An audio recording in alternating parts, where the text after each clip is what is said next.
The Himalayan territory of Kashmir is resource-rich, laced with green carpets. Woods surround the valley. Lofty mountains, snowy peaks, roaring rivulets, and fresh streams add the charm of the landlocked Kashmir. But the water scarcity across Kashmir is a deep-rooted crisis.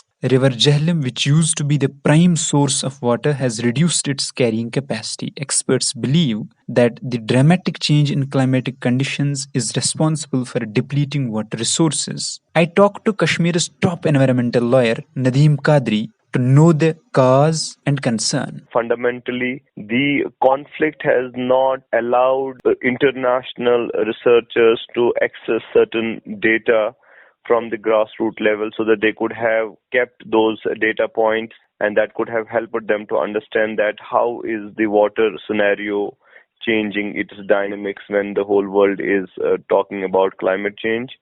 Second, we don't have any substantial work being done at the universities level so that you will get the data that how much is the scarcity and how much is the abundance of the water resources you have.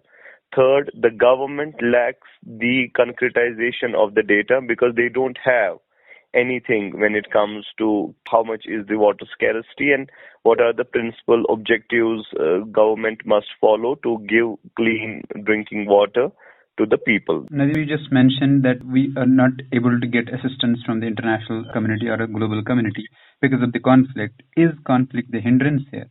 As far as for any research, it must be done with the local institutions. They cannot come and directly land for doing any data collection. It has to be approved by the government. It has to be approved by the educational research institutes, including the universities.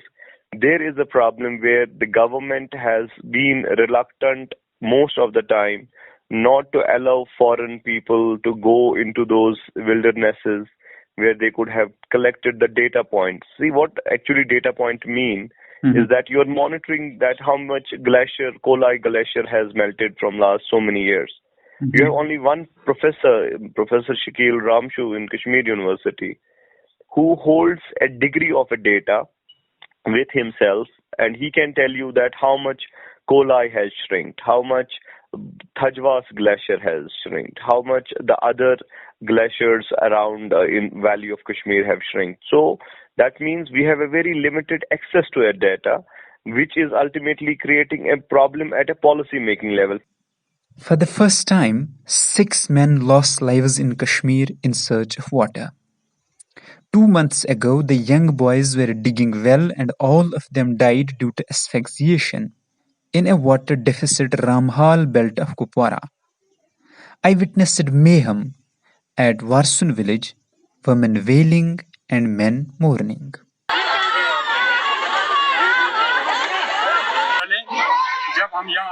The moment we reached here, people from surrounding areas had already assembled.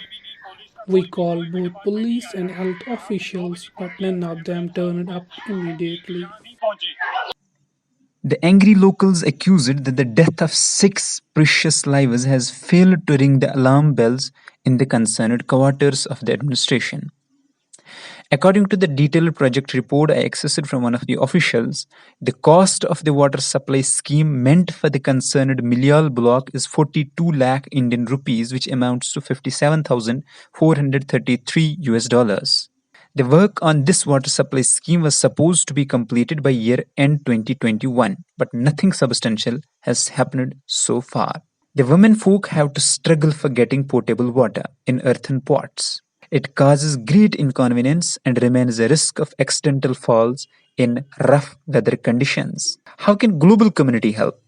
I talked to TERI expert Manish Srivastava to know his opinion. Basically, on the basis of the reasons that you have, you can figure out who is the right person to help or who is the right agency to help. Unless there is a reason which relates with international law, you cannot really, say that the international agencies have any role to play, right? Mm-hmm. So that's one. Second is whether the subject matter is also a subject matter of the central list. The policy formulation in India has three lists, right? Yes. Central list, State list and concurrent list. concurrent list. Yes. So if it falls within the concurrent list and the central list, then one can expect the central government to. There may be water everywhere in Kashmir, but literally not a drop to drink for Kupwara's Tivin villages. Will government help? Remains to be seen.